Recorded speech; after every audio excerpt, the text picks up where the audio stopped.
kajian. Nyoki baca lah, belum ada temu. Sudah sama.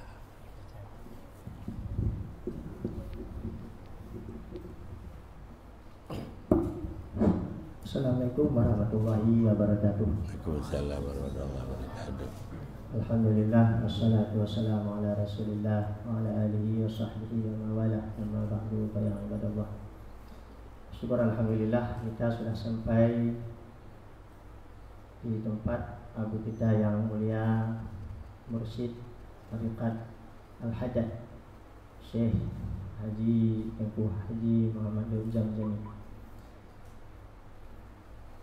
Pada hari yang berbahagia ini kita sebagaimana yang disampaikan oleh saudara Adilin bahwa maksud dan tujuan kita ke sini adalah untuk berkunjung, berziarah pada salah seorang daripada ulama di Aceh yang mana Abu adalah murid daripada almarhum Syekh Haji Hasan Tunggali dan Syekh Haji Muhammad Wali Al-Khalidi.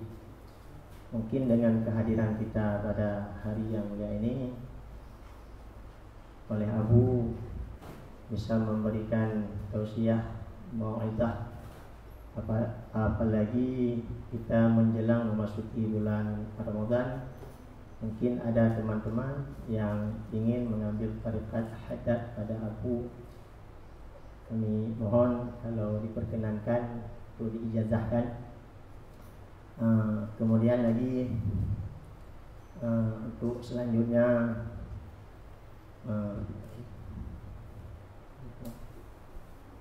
cukup demikianlah yang dapat kami sampaikan sebagai mukadimah. Wassalamualaikum warahmatullahi wabarakatuh. Waalaikumsalam warahmatullahi wabarakatuh. Bismillahirrahmanirrahim. Assalamualaikum warahmatullahi wabarakatuh. Alhamdulillahi rabbil alamin. Wassalatu wassalamu ala asrafil anbiya'i wal mursalin wa ala alihi wa ashabihi ajma'in. Amma ba'du.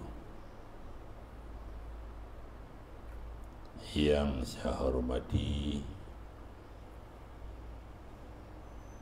apa bahasa Malaysia? Inci apa? Anda tahu juga ya. Saudara-saudara dan ibu-ibu sekalian yang apakah inci bahasa Malaysia Anda tahu juga ini. Inci tuan-tuan. Bahasanya lain, bahasa sama sebenarnya, coba mungkin cara berbicara dia sama ya, bahasa serumpun, tapi cara berbicara mungkin remote-nya bagaimana beda antara di Indonesia dengan Malaysia. Pertama-tama marilah kita menyampaikan puji dan syukur kepada hadirat ilahi Allah Subhanahu wa ta'ala yang pada sore hari ini telah memberi suatu kehormatan bagi kita bersama sehingga dapat bertemu saya dengan, kalau saya katakan anak-anak saya yang dari Malaysia, baik pun laki-laki dan perempuan. Ini suatu kehormatan yang sangat baik. Daripada tidak dikenal, sudah mengenal ya. Di antara saudara-saudara kita serumpun yang dari Malaysia yang datang ke Aceh untuk belajar di apa di IAIN apa di mana yang belajar ya di UIN ya, di UIN Darussalam. Selawat dan salam marilah kita menyampaikan kepada Rasulullah sallallahu alaihi wasallam yang telah membawa petunjuk kepada kita semua,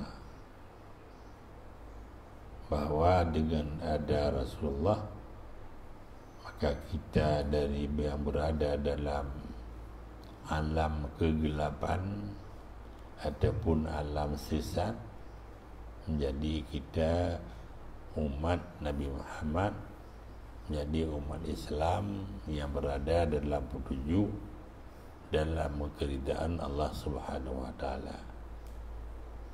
Mudah-mudahan kita semua mulai sekarang sampai akhir hidup kita supaya berada kita dalam husnul khatimah, artinya mati kita akhirnya dalam iman dan tauhid kepada Allah Subhanahu wa taala. Karena kita walaupun banyak pekerjaan kita sekarang, pekerjaan yang baik-baik yang kita kerjakan di masa hidup kita, kita belum tahu waktu menjelang mati, menjelang kita meninggal, apakah kita berada dalam husnul khatimah, artinya akhir kalimat kita mengucap la ilaha illallah, ataupun sebaliknya.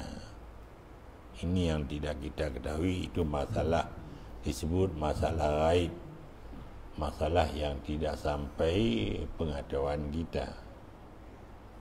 Dan juga kita tidak tahu di mana kita mengakhiri umur kita, mati kita di mana, kapan,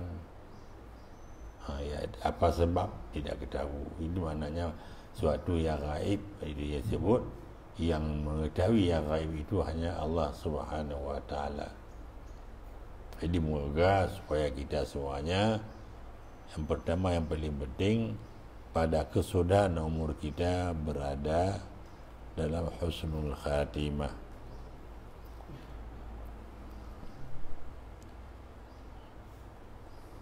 Adik-adik sekalian, adik-adik ini berada dalam orang yang berkecimpung dalam mencari ilmu. Semua pengetahuan yang kita cari dalam dunia ini tidak keluar paling kurang fardul kifayah. Ada yang ilmu fardhu ain, ada yang ilmu fardul kifayah. Fardhu ain itu ilmu yang harus ada pada kita. Kalau tidak ada, berarti ibadah kita tidak diterima oleh Allah SWT, yaitu ilmu yang menyangkut dengan pengenalan Allah Ta'ala, artinya yang disebut ilmu tauhid. Itu yang tidak boleh tidak, semua kita harus ada. Mengapa ilmu tauhid harus ada? Karena kita diperintah untuk menyembah Allah. Menyembah Allah sangat dibutuhi mengenal Allah. Tidak mungkin kita menyembahkan sesuatu kalau sesuatu itu tidak kita kenal. Maka ada istilah awaludin ma'rifatullah. Awal agama ini adalah mengenal Allah. Yang pertama, mengenal Allah satu hal yang pokok. Maka disebut ilmu tauhid itu disebut ilmu usul, ilmu dasar.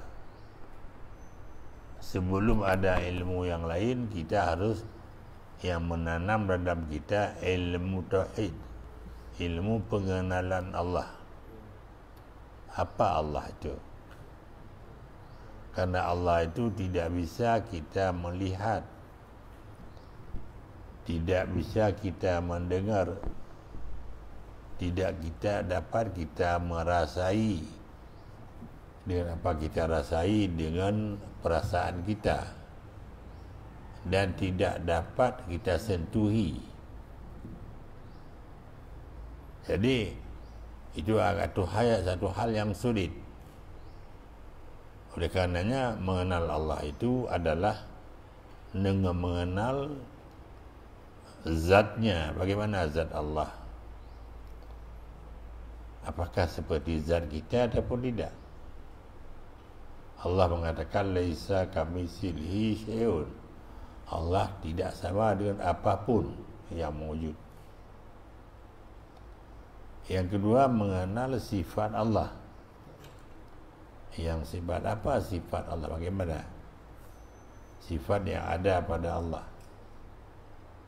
Yang ketiga, mengenal pekerjaan Allah, af'al Allah disebut pekerjaan Allah. Itu tiga pokok, itulah ilmu tauhid namanya. Mengenal zat Allah, mengenal sifat Allah, mengenal af'al Allah. Dengan mengenal tiga perkara itu, berarti kita sudah mengenal Allah. Sebab mengenal Allah bukan sebab kita mengenal barang yang pernah kita lihat, ya, yang pernah kita dengar. Semua agama mengaku bahawa Allah itu ada. Cuma beda ada agama Islam dengan agama lain. Ya, kalau agama Islam ini hanya meyakini hanya yang dapat bisa disembah, yang dapat kita hormati setinggi-tingginya hanya Allah. Kalau agama lain ada di samping itu ada ya menyembah berhala, tapi mereka itu menyembah berhala juga wasilah untuk menyembah Allah sebenarnya. Tapi ini pakai syirik ya. Ada yang menyembah matahari, ada yang menyembah batang kayu, ada menyembah patung yang disebut syirik. Ya, ada ini ada. Itu ilmu pokok. Yang kedua, ilmu pokok itu ilmu dasar yang harus perlu kita ketahui, ilmu syar'i atau ilmu yang menyangkut dengan pelaksanaan sehari-hari. Yang tadi bukan pelaksanaan. Yang disebutkan kalau ilmu tauhid itu disebut ilmu batin, ilmu yang menyangkut hati kita, keyakinan maknanya, iman yang menyangkut di hati dan iman. Kalau keyakinan dan iman itu bukan pekerjaan anggota kita, tapi ada satu hal yang menyangkut dengan pelaksanaan sehari-hari, yang menyangkut dengan pekerjaan kita sehari-hari. Itulah yang disebutkan ilmu syar'i, ilmu syariat. Apakah ilmu bagaimana kita salat, ilmu bagaimana yang seharusnya kita mengeluarkan zakat, ataupun ilmu yang bagaimana kita melaksanakan puasa, yang ilmu yang bagaimana kita melaksanakan haji, dan ilmu bagaimana kita muasyarah sesama-sama umat Islam ataupun bukan Islam. Sebab kita ada hak kita, pergaulan kita, hubungan kita dengan manusia, ilmu berhubung dengan manusia. Ataupun ilmu ada juga yang sekadar, yang perlu wajib juga ilmu yang sekadar yang menyangkut dengan perkahwinan, rumah tangga, yang bagi orang yang ingin berumah tangga, ya wajib dia harus mengetahui bagaimana siluk-biluk berumah tangga. Sekadar itu yang wajib. Ataupun ilmu-ilmu yang lain dinamakan ilmu fardul kifayah. Artinya ilmu fardul kifayah, kalau tidak ada orang yang menuntut ilmu itu, kita semua dosa. Tapi kalau sudah ada yang menuntut, seperti adik-adik sekarang mencari ilmu di perguruan tinggi, di UIN itu, pada umumnya ilmu fardul kifayah itu bukan haram, uji wajib. Fardul kifayah, kalau tidak ada yang menuntut, tidak ada yang mencari, kita semuanya berdosa. Mengapa ilmu itu fardu kifayah? Karena dengan pengetahuan yang kita cari itu tertib kehidupan kita. Ya, ada ilmu ekonomi umpamanya, ilmu yang menyangkut dengan bagaimana ya ilmu pemerintahan, ya, itu semua ilmu nama ilmu fardu kifayah. Ada juga ilmu yang tidak boleh kita tuntut, ilmu sihir. Ilmu sihir tidak boleh kita cari itu. Kecuali ada juga kecuali kalau kita ingin untuk mengatasi orang yang orang sihir, itu boleh juga. Tapi asal ilmu itu tidak boleh. Ya.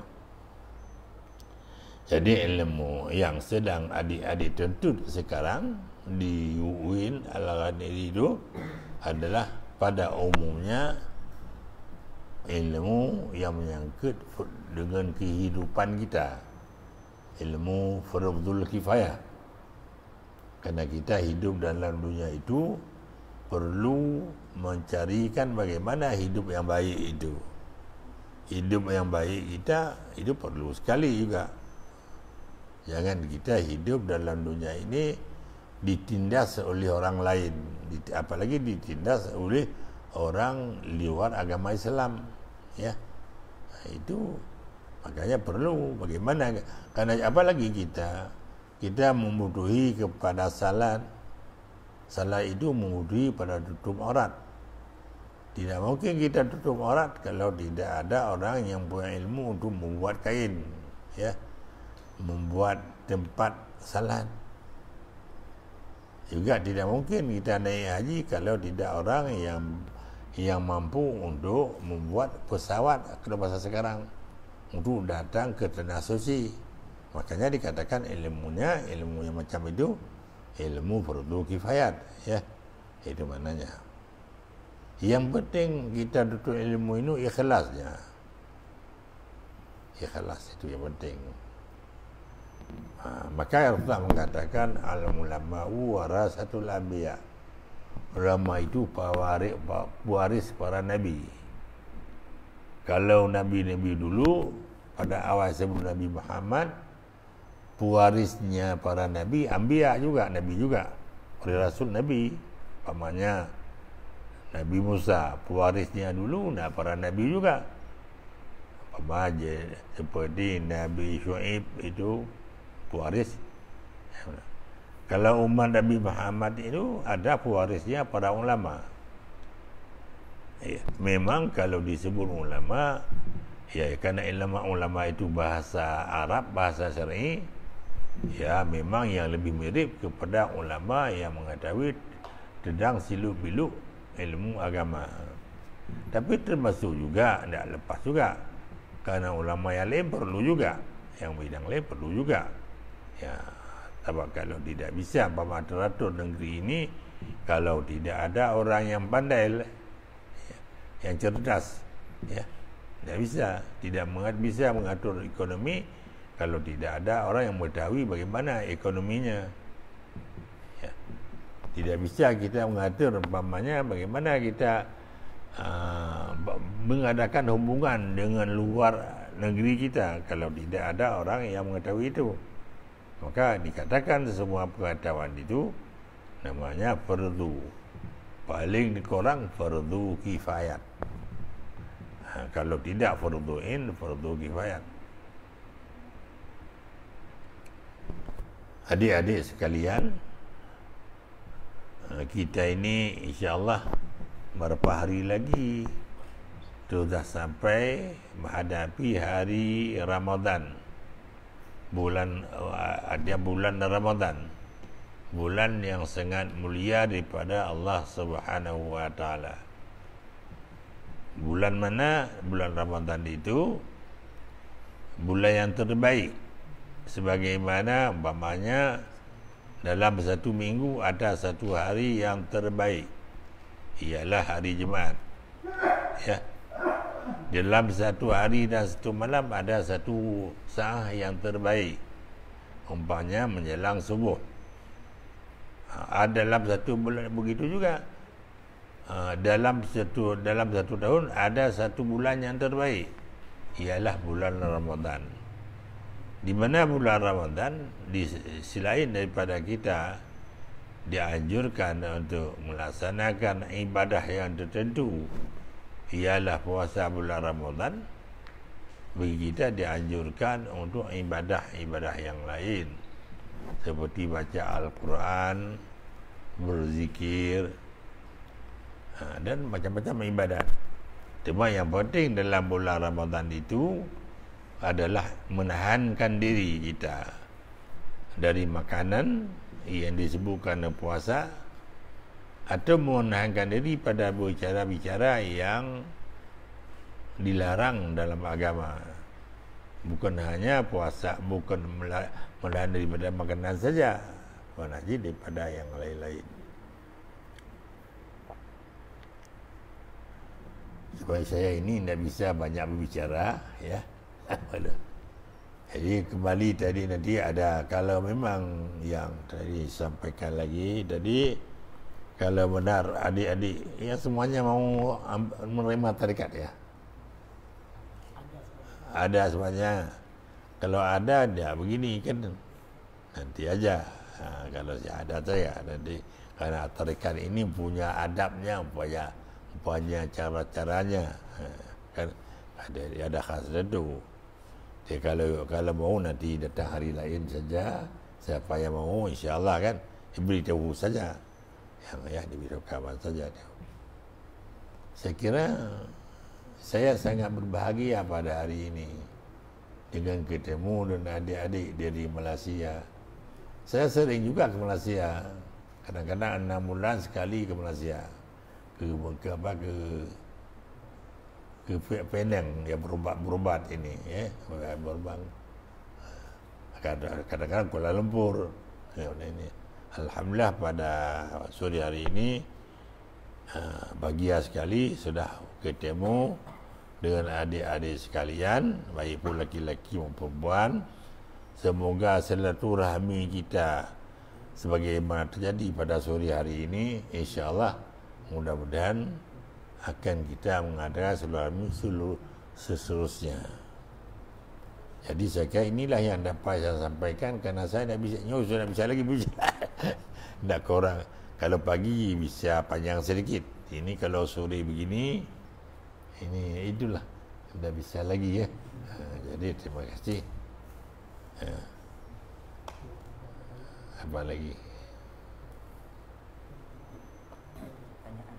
Ya. Ada pertanyaan dari orang ini. Boleh pertanyaan, boleh. Terima kasih. Silakan kalau ada pertanyaan, boleh. Mungkin bagi para muslim atau muslimat yang ingin bertanya apa saja masalah yang dihadapi ataupun beberapa perkara tentang ilmu pengetahuan, boleh ditanyakan langsung kepada Abu.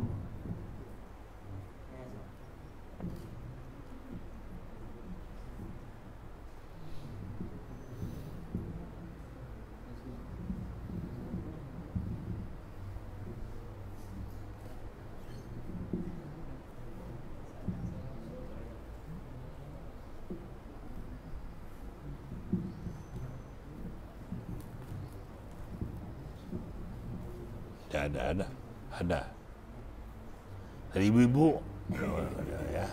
Apa kalau bahasa Malaysia apa? Ibu juga. Apa sebutannya? Ya? Puan-puan. Kalau wanita perempuan. Inci-inci. Saya tidak mengerti. Inci-inci perempuan, ya. Karena dia tinggal di sana, kita ada tahu kan. Kalau ada boleh, ya Allah banyak.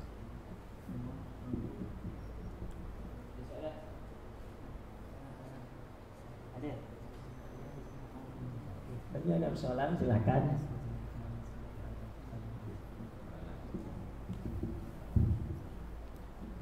Sabu, yang mencik soalan ke? Ya. Tentang apa? Solat i'adah zuhur pada Jumaat awal, di mana kondisi di Bandar Aceh.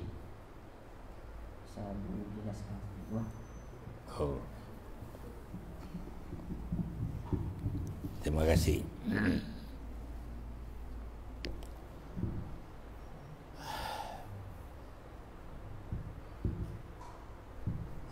Salat jemaat adalah satu ibadah yang fardu ain, yang wajib semua kita kecuali perempuan.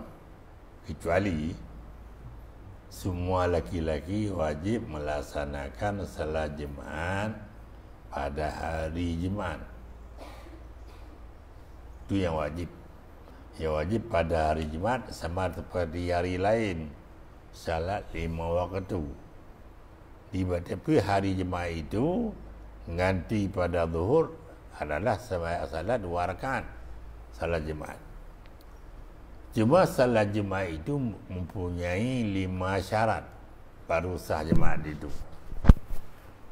5 syarat.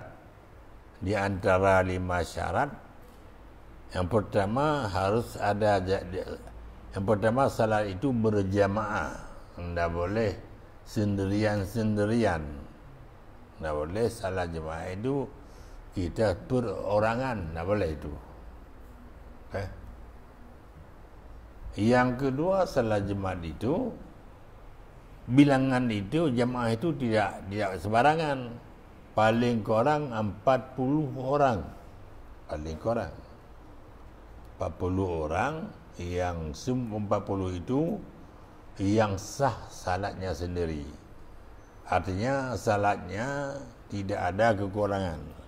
Bukan pasal bacaan, bukan. Asal bacaan sudah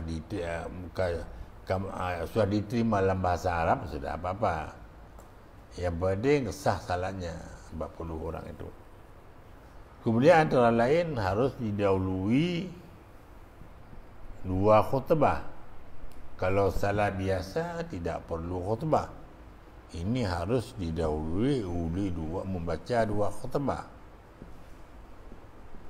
Syarat yang ketiga, antara khutbah dengan salat itu tidak boleh dipisah, menyambung, muttasil lah, dia bersambung.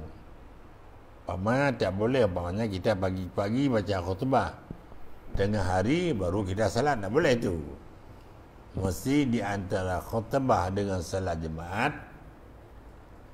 harus menyambung, beriring. Ada syarat yang lain yang penting. Salat jemaat itu adalah dalam satu tempat. Tetapi dalam tempat itu tidak dibolehkan ada 2 jemaat. Dalam satu desa, kalau istilah di sini desa ataupun kampung. Kalau kampung itu memang kampung terpisah itu. Jadi kalau kampung tergabung-gabung, kadang-kadang dalam satu pemukiman ataupun dalam satu kecamatan, tidak boleh berbilang-bilang jemaat. Artinya pada jemaat itu yang boleh satu saja. Kalau ada 2, apabila terjadi bersamaan, kedua-duanya tidak sah. Kalau terjadi ada yang dahulu, ada yang terakhir, yang terdahulu yang sah. Itu aja. Mengapa demikian?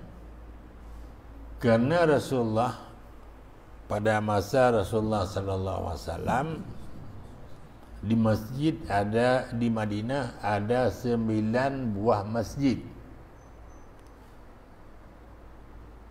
Termasuk Masjid Quba, Masjid Qiblatain, Masjid Awali, itu banyak masjid.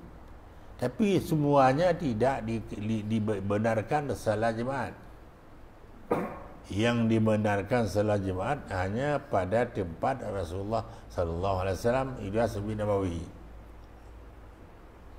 Masjid yang banyak itu semuanya untuk salat jamaah pada tiap-tiap waktu, bukan untuk salat jemaat. Makanya dalam mazhab Syafi'i atau mazhab lain, semua empat mazhab sama, tidak boleh bersamaan salat kita. Kalau ada dalam desa kita 2 buah tempat salat jemaat, tidak yang sah satu. Mengapa yang sah satu? Yang satu yang terdahulu. Kalau pasti kedua bersamaan, kedua yang dia sah. Kalau tidak pasti, makanya kita masih ragu apakah kita sah ataupun tidak. Apa kita duluan ataupun terakhir. Makanya perlu di salat zuhur sudah jemaat.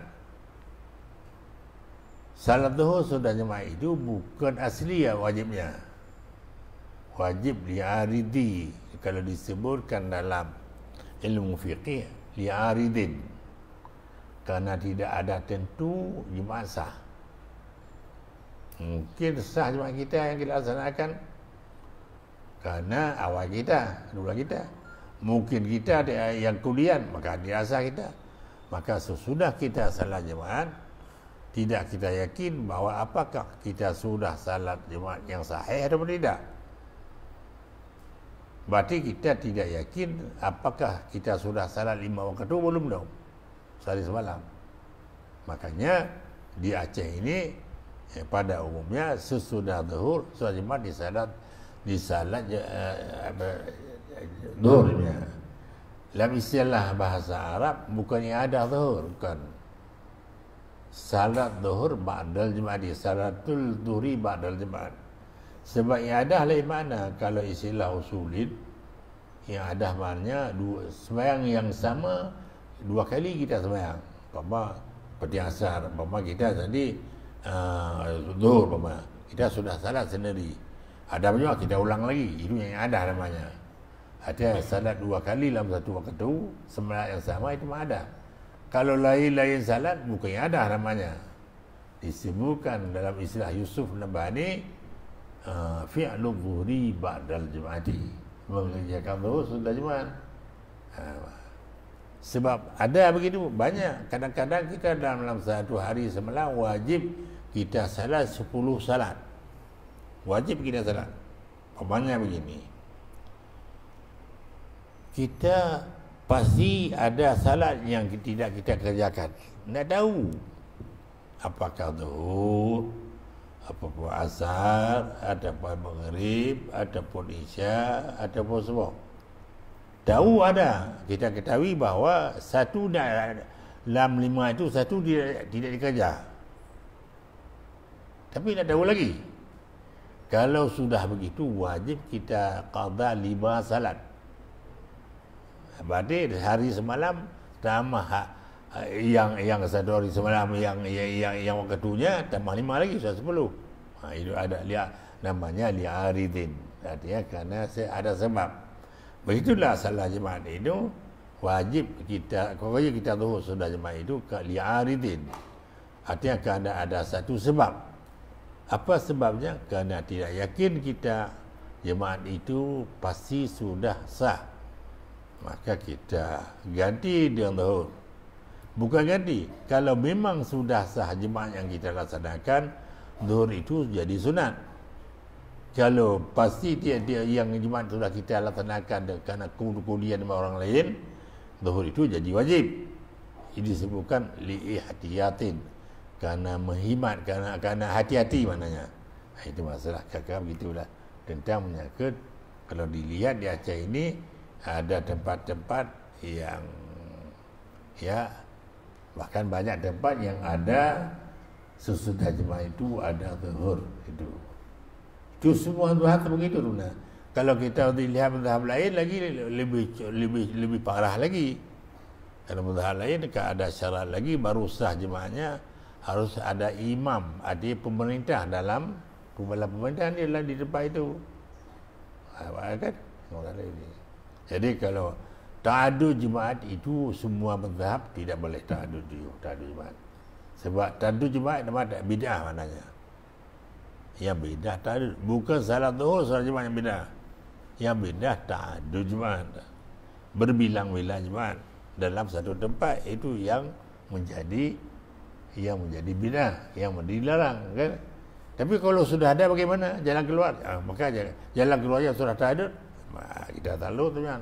Itu jalan keluarnya. Sakit sudah ada pada kita. Bagaimana kita ubat?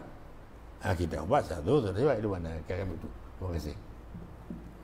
Ada ya? Ya. Bismillahirrahmanirrahim. Pertanyaan Bu tentang pembayaran zakat dengan uang. Kalau dalam mazhab kita kan dengan beras.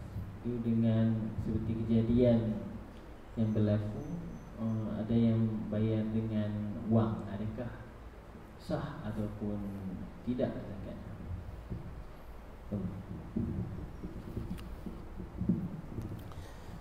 Zakat itu ada beberapa macam. Ada disebut zakat ain, seperti zakat tanaman, zakat padi. Itu zakat ain itu. Zakat ternak, binatang ternak, ya, itu zakat ain namanya. Ada itu. Kalau zakat ain itu tidak boleh. Umpamanya kita mempunyai 30 sapi, yang kita keluar tidak boleh wang itu. Mesti yang kita keluar harus benda itu. Tapi ada juga yang tidak boleh buat benda, seperti zakat perniagaan. Kalau zakat perniagaan, ada zakat jual beli ataupun zakat emas dan perak. Kalau emas dan perak, memang emas itu asal wangnya, asal wangnya. Memang itu harganya yang dikeluarkan. Makanya zakat perniagaan itu boleh kita keluar sebelum sampai tahun. Walau asal kita yakin sudah sampai nisab, boleh keluar itu. Namanya zakat ta'jil namanya. Itu boleh itu. Jadi ada zakat yang boleh kita keluar harganya ataupun qimahnya, seperti zakat perniagaan ataupun zakat emas dan perak. Ada yang tidak boleh, seperti zakat padi, zakat lembu, zakat kerbau, okay? Zakat unta. Itu harus benda yang dikeluar. Itu memang begitu. Tidak boleh kita keluar khidmat. Ya. Ada juga kecuali kalau darurat. Memang kita tidak bisa lagi kita bagi. Kita bagi lagi, kita mau bagi. Kan bahawa satu lembu bagaimana kita bagi? Bukan kita sembelih. Kita jual. Baru begitu kan? Jual barang itu, bagi itu begitu kan. Memang pada pokoknya tidak boleh itu. Kalau zakat in kita keluar khidmat. Kalau zakat khidmat dapat zakat fitrah. Sekarang kan ada zakat fitrah. Ada orang mengeluarkan juga dengan khidmat. Rasulullah dia mengatakan begitu. Apa kata Allah? Sedua bambu daripada apa ya? Daripada gandum kata Allah. Begitu dia sebut tu. Ya, tidak boleh. Kalau mazhab Syafi'i tidak boleh sama sekali. Jadi kalau mazhab Hanafi diboleh, tapi bukan harga beras, harga gandum. Kerana mazhab Hanafi itu tidak boleh mengeluarkan zakat fitrah kecuali gandum. Mesti gandum. Jadi kalau mazhab Syafi'i tidak boleh. Yang dibolehkan hanya beras. Bukan tidak boleh. Kalau kita keluar tidak menjadi fitrah. Jadi sedekah biasa. Boleh kita keluar tak apa. Tapi tidak jadi zakat fitrah. Kamu gimana? Sedekah biasa. Tapi kan masih kita makan kita dekat kewajiban kita kan. Itu masalahnya. Seperti ada orang membuat dalam perniagaan, mengeluarkan barang-barang tiga dia keluar. Tidak jadi zakat itu. Sedekah biasa harus dikeluar harga. Begitu. Bila kita lihat apa barangnya, ada barang yang boleh dikeluar khidmat, ada yang tidak. Terima kasih.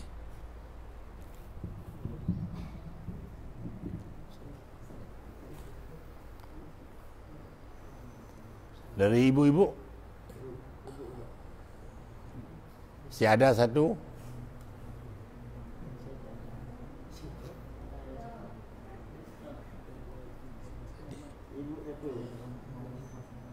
Dia ambil, dia sampai tali yang, kalau sampai bawa talinya ke sana. Saya mau ada ini aja. Kalau ada anak-anak ada, kalau ada ibu, dah dengar, saya dah dengar ya. Ini untuk Dia mana lebih panjang? ini enggak bisa Bu. Ini mic untuk HP. HP. Oh, ini. Namanya HP. Sampai coba ke sana. Iya. Sampai. Ke sana lagi tidak bisa ada. Sampai ke sana. Sampai.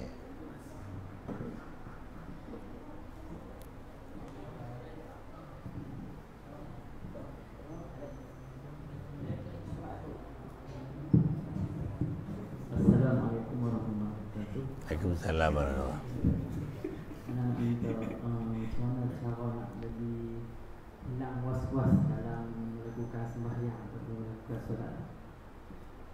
Cara menghilangkan was-was ketika mahu solat.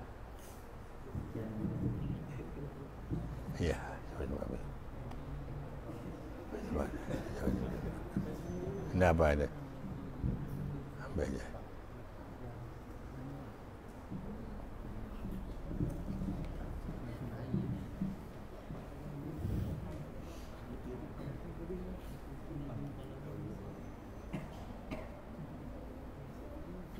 Salat yang diterima, yang jamin diterima adalah salat yang khusyuk. Mana khusyuk? Maknanya yang teringat dalam hati kita apa yang kita kerja, apa yang kita baca. Kemarin waktu itu kita baca Alhamdulillahirrabbilalamin, dalam hati kita begitu.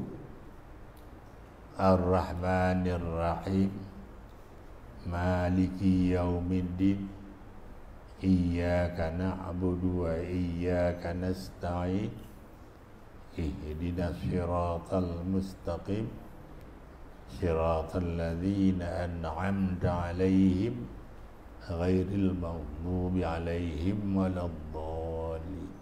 Itu yang kita ingat, itu yang kita baca, serta pengertiannya, apa maknanya. Kalau waktu itu kita baca itu yang kita baca umpamanya iyyaka na'budu wa iyyaka nasta'in, yang teringat yang lain, umpama teringat besok saya mau pulang ke Malaysia, itu namanya kita sulit namanya. Mana sulit benar? Yang kita bicara lain, yang kita dalam hati lain, maknanya orang sulit namanya. Apa nama sulit kita? Ya, kita kata akan engkau ya Allah aku terbang. Tapi ingat besok naik pesawat mau ke Malaysia umpamanya. Makanya khusyuk itu adalah kita dalam hati kita apa yang kita baca. Kalau kita mau ruku kita ingat. Kalau kita mau sujud kita ingat. Kalau kita mau i'tidal kita ingat. Pokoknya apa yang kita ucap dan kita perbuat itu yang ada dalam hati kita, itu nama khusyuk. Maka Allah mengatakan al-kha'uru yang khusyuk, orang yang diterima ibadah. Memang khusyuk ini satu hal bagi kita yang memang barang tidak berat. Khusyuk itu tidak berat, tapi sangat sulit melaksanakan. Bahkan ada barang yang hilang tadi sampai kepada salat teringat lagi dia, oh saya di begitu. Yang sudah lupa tadi waktu salat teringat. Maka disebut oleh Allah bahawa sembahyang itu berat, kecuali atas orang yang illazi, kecuali mereka yang khusyuk. Itu satu. Yang kedua, menyangka dengan apa tadi ya? Was-was. Was-was itu adalah satu barang yang timbul daripada pengaruh syaitan. Makanya untuk cara menghilangkan was-was itu, waktu kita berdiri mau melaksanakan sembahyang, yang pertama dengan penuh adab, penuh sopan. Atau duduk berdiri cukup sopan, dengan tenang, pakaian yang bagus pertama. Sebab kita salat itu kan mau menghadapkan Allah. Kalau dalam dunia ini mau menghadap kepada Menteri Malaysia, hendak pakai jopek-jopek, pakaian yang kotor ke tak? Apa itu?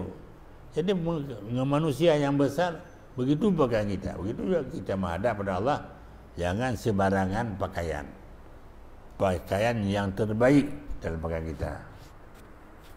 Mana banyak ada 5 buah pakaian, yang terbaik itu kita pakai. Karena menghadap Allah pertama. Itu satu adab, satu sopan. Yang kedua, waktu kita berdiri dengan tetap. Kita berdiri tetap melihat kepada tempat yang akan jatuh kepala kita, dahi kita tempat itu, tempat sujud. Mata kita ke tempat sujud itu. Tenang pada kita tempat sujud.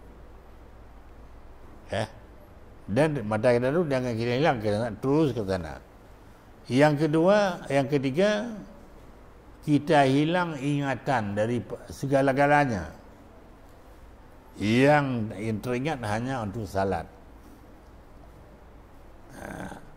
Untuk memudahkan kita bagaimana? Maka kita dianjurkan membacakan usalli. Usalli dalam bahasa Arab boleh, usalli dalam bahasa kita boleh. Bagaimana usalli dalam bahasa kita?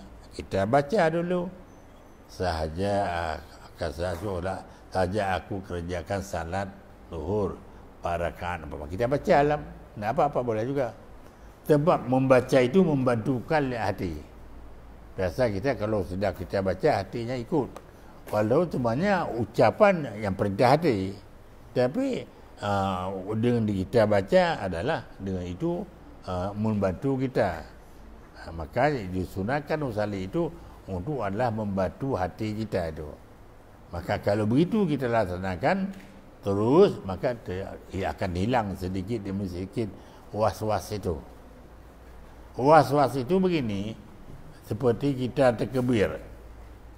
Kalau sudah 2 kali, jangan lagi ketiga. Jadi kalau kita tur ketiga, akan jadi hari lain diikut lagi. Maksudnya sudah 1 kata kebir, kau boleh lagi. Kedua, terus tak apa-apa. Jangan kita ikut lagi. Kalau kita ikut, nanti akan jadi besok begitu juga. Wah, itu awas. Awas itu daripada kita turut, kita ikuti, kita ulang-ulang itu. Ada orang wewas pada wudu. Pada wudu terus basuh muka. Sang-sang seakan-akan tidak apa, tidak rata. Padahal 3 kali, mengapa dah rata? Sekali dah rata namanya. Jadi jangan kita turut untuk menghilangkan wewas itu. Jangan kita ikuti pengaruhan hawa nafsu kita. Ya, pengaruhan ajakkan hawa nafsu itu. Biasa orang wewas itu kerana dia turut diikut itu masalahnya. Yang kita ikut, macam mana? Jangan begitu. Terima kasih. Saus ini ada apa-apa? Ada apa?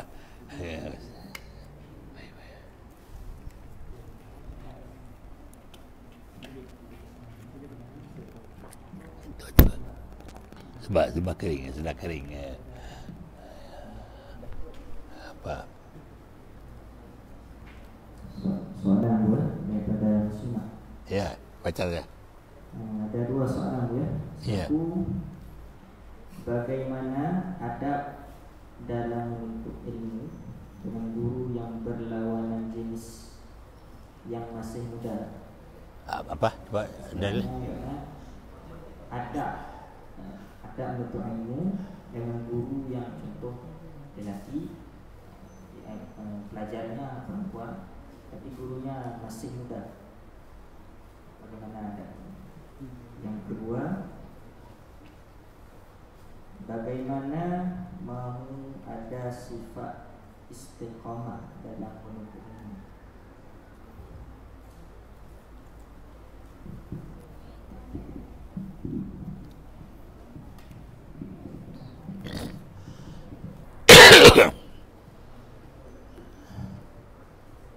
Kita dalam agama Islam diberi batas. Laki-laki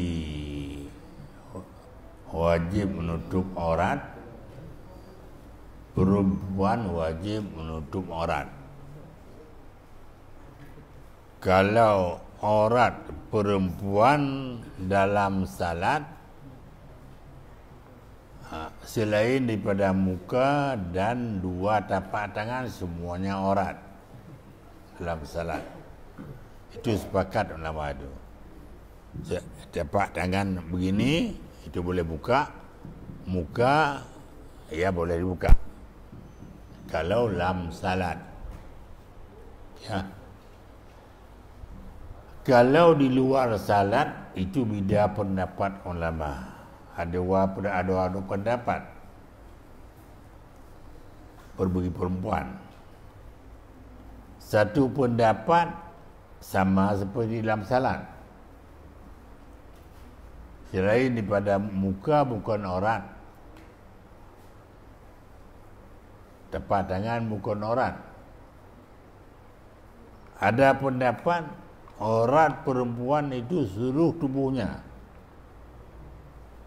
termasuk mukanya. Makanya orang Arab itu dia kan pakai cadar tutup mukanya kan. Orang sekarang pakai cadar dia. Memang dia mata-matanya dia. Tapi ini ada jalan ya, bisa kita ambil pendapat bahwa mukanya bukan aurat. Kalau bukan aurat, bukti bahwa muka bukan aurat bagi perempuan itu, waktu membeli satu barang boleh buka muka. Sebab orang yang menjual, orang beli kenal perempuan itu. Untuk apa dikenal? Kalau dikembali barang, tahu orang. Kalau mukanya tidak dibuka, tak tahu siapa itu. Dia bilang, ini barang kamu rusak. Bagaimana kita kembali? Jadi baru bisa kita kembali. Kalau yang beli perempuan, tentu waktu dia beli, dibuka mukanya. Maka mukanya bukan aurat. Makanya kan dikatakan muka itu bukan orang kan. Itu masalah boleh itu.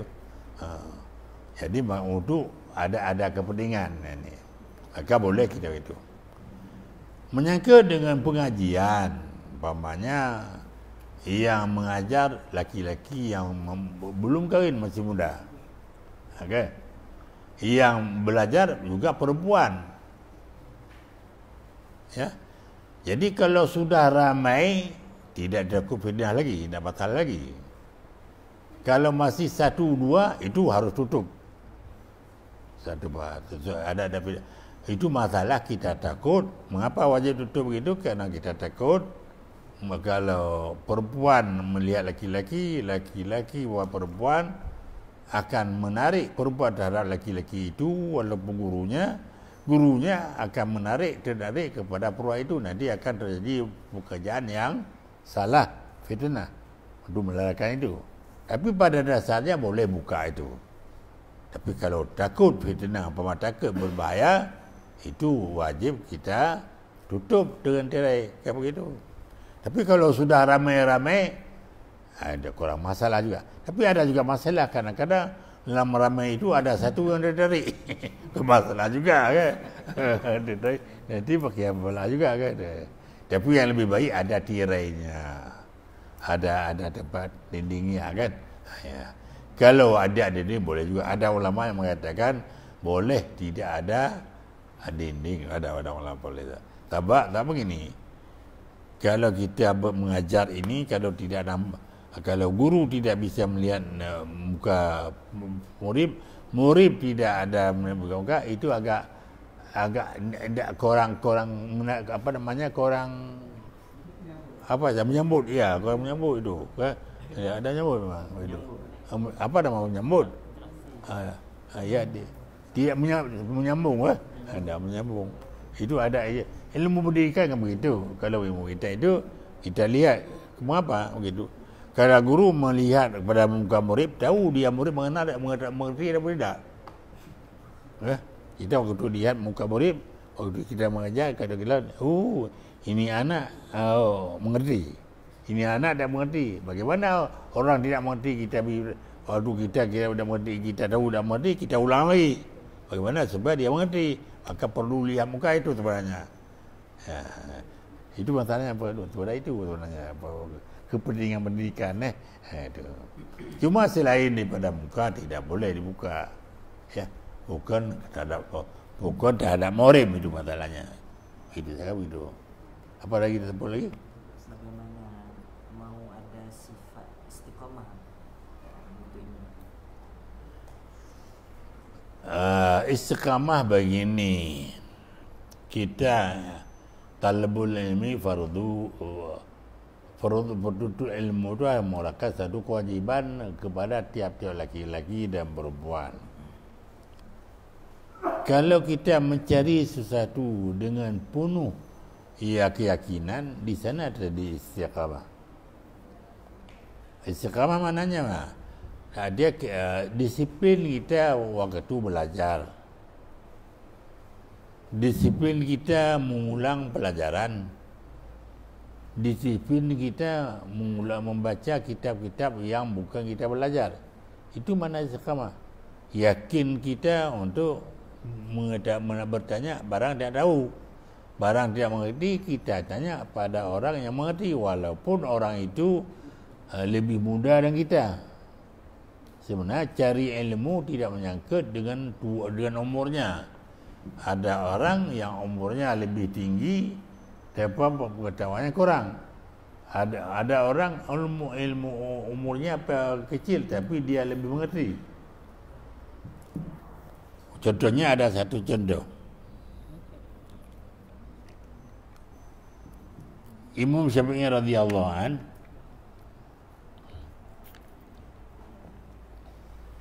waktu dia datang ke Madinah menemui Imam Malik, umurnya hanya 14 tahun. 14 tahun umurnya. Kalau kita 14 tahun umurnya. Jadi dia datang ke Madinah pas hari ke-8 dari berangkat di Makkah ke Madinah, sudah salat asar. Kebiasaan Imam Malik waktu sudah asar dia mengajar, sudah salat asar dia mengajar Muwatta. Muwatta itu adalah karangan Imam Malik. Imam Malik itu waktu mengajar itu membaca, bukan dihafal, dibaca dia. Kemudian waktu sampai Imam Syafi'i ke Madinah, orang semua murid-murid itu, pelajar itu orang sudah tua-tua, sudah pakai janggut panjang-panjang, ya. Semuanya siap dengan buku, dengan alat penulis, sudah siap.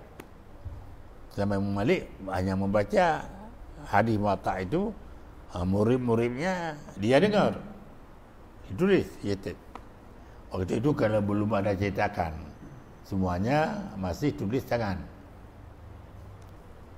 Kebetulan Imam Syafi'i tidak punya apa-apa. Yang ada kain selendang selai, kain tutup, bukan baju berita, seperti orang ihram, tutup bahu, itu ada. Karena dia anak seorang yang paling fakir, ya. Dia terasa malu. Dilihat orang ada alat tulis, ada tempat menulis, ada tinta. Jadi waktu itu dia terasa nak enak, dia terlihat sepotong kayu di pinggirnya, diambil. Untuk sesuatu pepel lah, sesuatu pena itu. Dengan apa ditulis? Tidak ada tinta, tidak ada. Buku tidak ada. Akhirnya diambil air liur itu sebagai tintanya. Tempat tulisnya tapak tangan. Tapak tangan itu. Pada ada tulis di tapak tangan tulis. Waktu itu dibaca oleh Imam Malik itu hadis, semua ditulis di tapak tangan. Imam Malik salah seorang ulama yang paling sopan, yang saling beradab waktu mengajar. Tidak senang dia kalau melihat ada orang yang mengenteng-enteng menulis ya ucapan Rasulullah, tidak marah dia. Bagaimana adabnya? Dia sebelum dia mengajar lebih dulu wuduk dia dulu. Salat 2 rakaat, baru dia duduk di atas kursi, dia mengajar. Kemudian terlihat pada Imam Malik, Imam Syafi'i itu menuliskan hadis itu dengan air liur dan dengan beri tapak tangan. Marah dia. Marah Imam Malik itu. Agak tersinggung lah. Bukan marah, tersinggung. Seakan-akan ada satu anak-anak di depan itu memperwayang-wayangkan apa namanya, meremehkan hadis Rasulullah itu. Seakan meremehkan itu. Jadi sesudah tutup pengajian, orang semuanya sudah pulang, tinggal di sana hanya Syafi'i. Karena dia baru datang, mau ke mana? Nah, mau nak tahu. Makan belum tentu, tempat tidur belum tentu. Tak tahu di mana mau tidur. Dia dulu dah dipanggil lah Imam Malik. Dipanggil, ditanya, "Aina antum? Kamu dari mana?" Saya baru datang dari Makam Mukarramah. Apakah kamu orang Ajam ataupun orang Arabi? Kata saya orang Arab. Bahasa kamu bahasa apa? Bahasa Quraisy. Bahasa Quraisy keturunan apa? Keturunan Muttalibi. Aduh, katanya. Keturunan kamu bagus sekali. Bagus sekali keturunan kamu. Bahasa kamu bagus sekali. Cuma tingkah laku kamu jelek sekali. Ya, aduh. Tingkah laku kamu sangat jelek. Apa katanya? Kok kamu permainkan hadis Rasulullah, kamu tulis dengan air liur dan di tapak tangan? Itu kamu permainkan.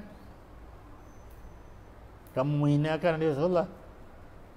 Katanya begini, saya baru datang, katanya. Saya orang yang sangat fakir. Yang ada saya miliki kain, dua helai kain, satu untuk selendang, satu untuk sedarah atas bahu. Waktu saya melihat kawan-kawan ada semua tempat tulis, ada alat penulisan, saya tidak punya, malu saya. Yang ada kesulitan, ada potong kayu, ambil. Bagaimana aku tulis? Yang ringan ada air liur, aku ambil. Tempat lima ada tapak tangan, baru satu tapak tangan. Mana yang kamu beli tapak tangan? Di mana? Dia tadi katakan kalau air liur ditulis dari tapak tangan, semuanya akan hilang. Tidak teringat. Tetapi apa yang tuan baca mulai daripada awal pengajian sampai akhir masih ada katanya. Ya. Itu. Terkejut Imam Malik itu. Apa yang kamu baca sebanyak 25 potong hadis itu dari awal sampai akhir masih ada katanya. Cuba baca satu. Imam Syafi'i pasal sekali. Dia baca. Hafal dia baca. Baca satu lagi. Dia baca. Baca satu lagi. Jadi akhirnya ke 25 itu semuanya dibaca. Dari hatinya ni ada. Seakan-akan dia baru dengar sudah hafal. Kemudian padahal dia sudah hafal itu kepandaian Imam Syafi'i itu. Begitu je kan? Maka akhirnya dia Imam Syafi'i kerana tidak dikenal oleh Imam Malik, akhirnya dia dibawa ke rumah tamu Imam Malik. Lalu dia kena dari marah, jadi tamu dibawa ke rumah. Itu mana libasuka yukribuka qabla julus. Kalau cantik pakaian kita, gagah pakaian kita, dihormati kita sebelum dikenal. Wa ilmuka yukribuka ba'da julus. Kalau ilmu kita dihormati kita sudah dikenal. Juz lagi mana kan? Jadi maka akhirnya Imam Syafi'i itu menjadi tamu Imam Malik selama 18 bulan. Tamu Imam Malik itu tidur di rumah Imam Malik, dia makan di rumah Imam Malik itu. Apa dia? Akhirnya Imam Malik dah mengajar lagi. Yang mengajar Imam Syafi'i. Kalau Imam Malik mengajar itu adalah baca, Imam Syafi'i nak baca dia hafal. Begitu. Karena dia sudah umur 10 tahun sudah hafal Muwatta itu. Begitu. Ada satu hal yang peristiwa yang sangat ganjil waktu itu Imam Syafi'i berada di Madinah. Peristiwanya begini, datang satu orang itu penjualan gitar. Datang sama Imam Malik.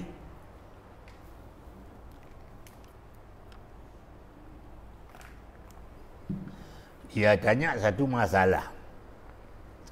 Masalahnya begini, katanya saya menjual gitar kepada seseorang. Tempoh 3 hari gitar itu dikembali. Alasannya tidak mau bersuara. Dia mau bunyi katanya. Alasannya tidak mau bunyi.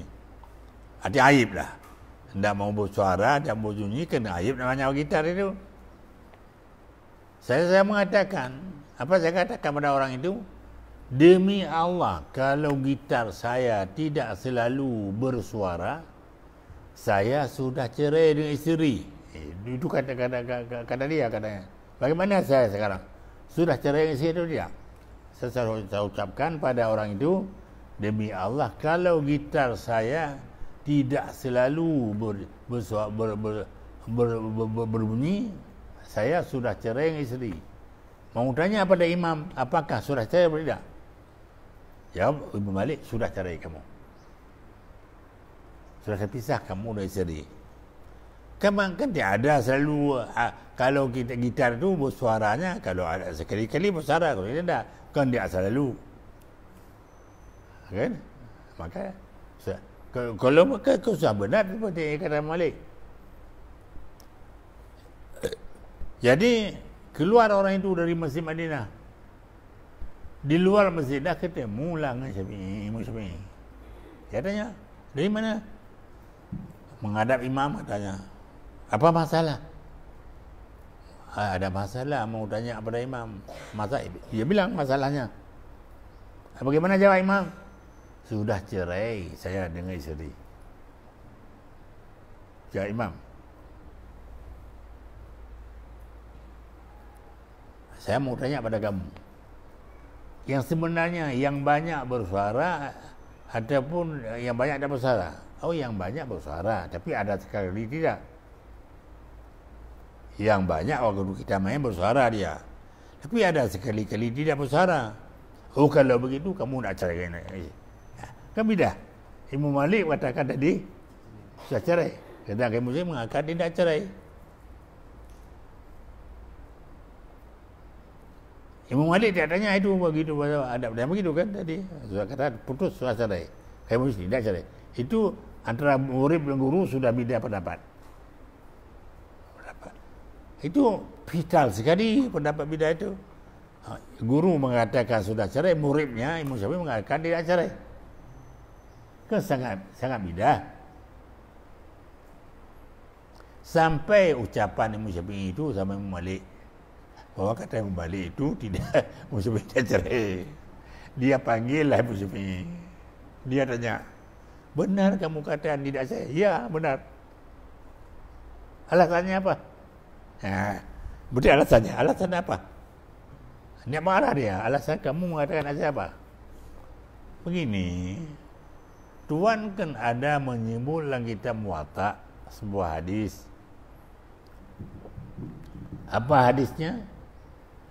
Fatimah bin Qais datang kepada Rasulullah sesudah cerai dengan suami dan lalu iddah.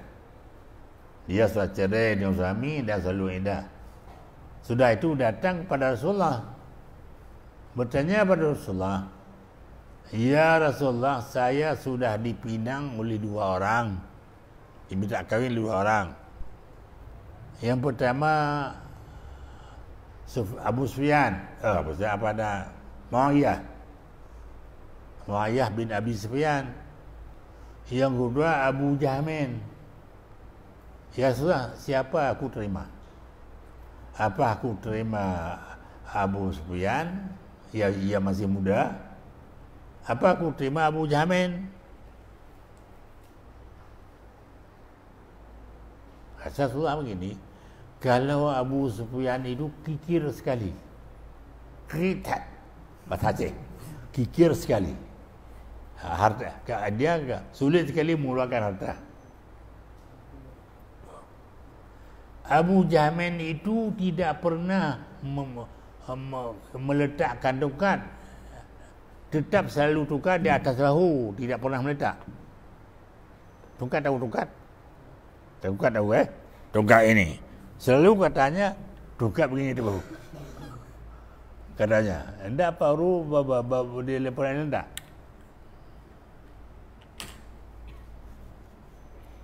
Katanya mau siapa ini? Rasulullah kan tahu Abu Jahmin itu pernah tidur. Waktu itu tak mungkin ada tukar di bahu. Ada berak. Waktu berak tidak mungkin dia tukar di bahu. Ada salat. Waktu salat tidak ada mungkin tukar atas bahu. Ada kerja-kerja lain yang tidak mungkin tukar di atas bahu. Tapi masih Rasulullah mengatakan Abu Jahmin selalu berada tukar di atas bahu. Selalu katanya. Dalam bahasa Arab ada bab taglib. Mana taglib disebut yang dimasuk yang sikit lah ada banyak. Ingat disebut yang banyak. Umpama dikatakan ayyuhalladzina amanu. Padahal itu amanu laki-laki. Masuk perempuan di sana. Kemana? Kan begitu sebenarnya. Bab taglib namanya. Begininya laki-laki yang saya katakan tidak cerai itu, saya sudah tanya bagaimana? Yang banyak tidak bersuara, yang banyak bersuara, tapi ada 3. Makanya katanya sila kalau isi kita ini tidak selalu bersuara, bapak taklif itu katanya. Kalau bapak taklif tidak apa-apa masalahnya. Maka saya katakan bahwa tidak cerai katanya. Sadak benar kamu lah. Ifti katanya. Inilah namanya nama ulah-ulahan mujtahid kan. Jadi ke Imam Malik dia melihatlah khilafah saya. Imam Syafi'i diolahkan dengan ucapan Imam Malik, dengan kitab Muwatta juga. Ya, diolahkan begitu ya. Ini cerita-cerita yang begini. Ini orang yang cerdas begitu. Begitulah. Terima kasih. Apa lagi? Ada lagi? Ya. Sudah. Ya.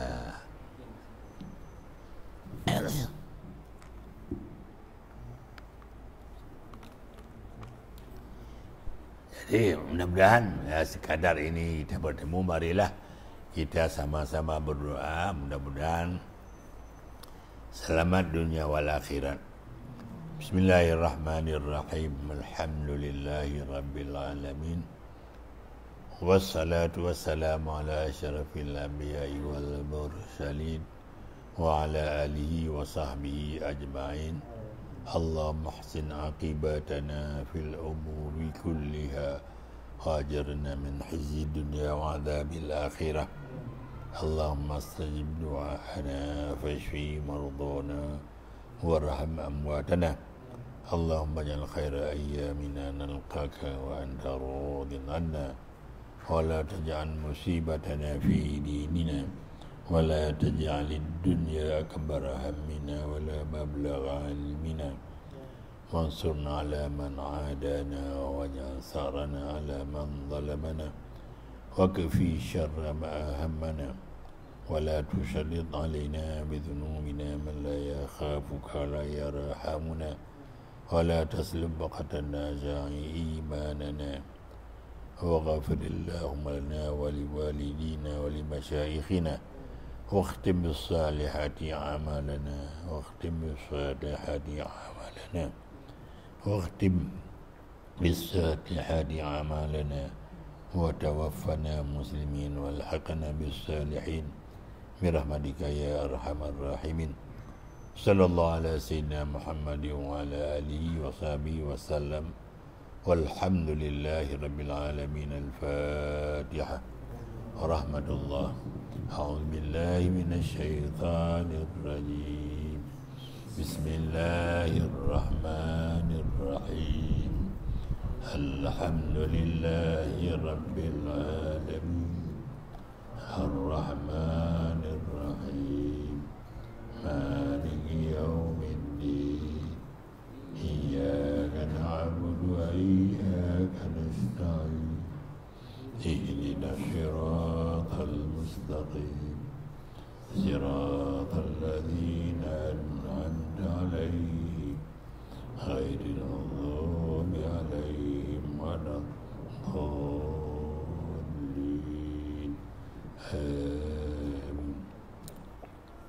Sallallahu ala sayyidina Muhammad.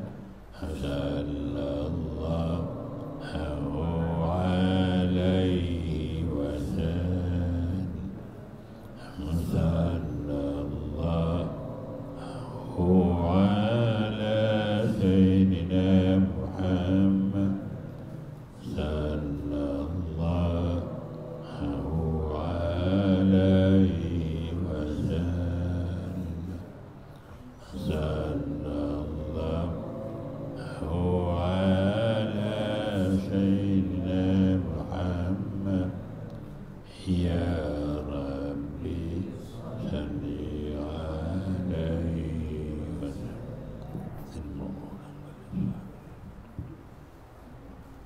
Ini dari mana-mana ni? Daerah mana? Kedah ada, Perak ada, ya, Terengganu, ya, Terengganu kan Terengganu ah, Terengganu ada, Kelantan ada juga ya, ada ya, ramai. Ramai anak Malaysia di sini.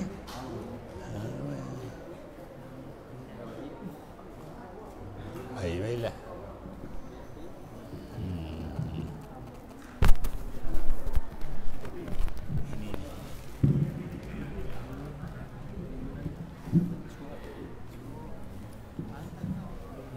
Sorando.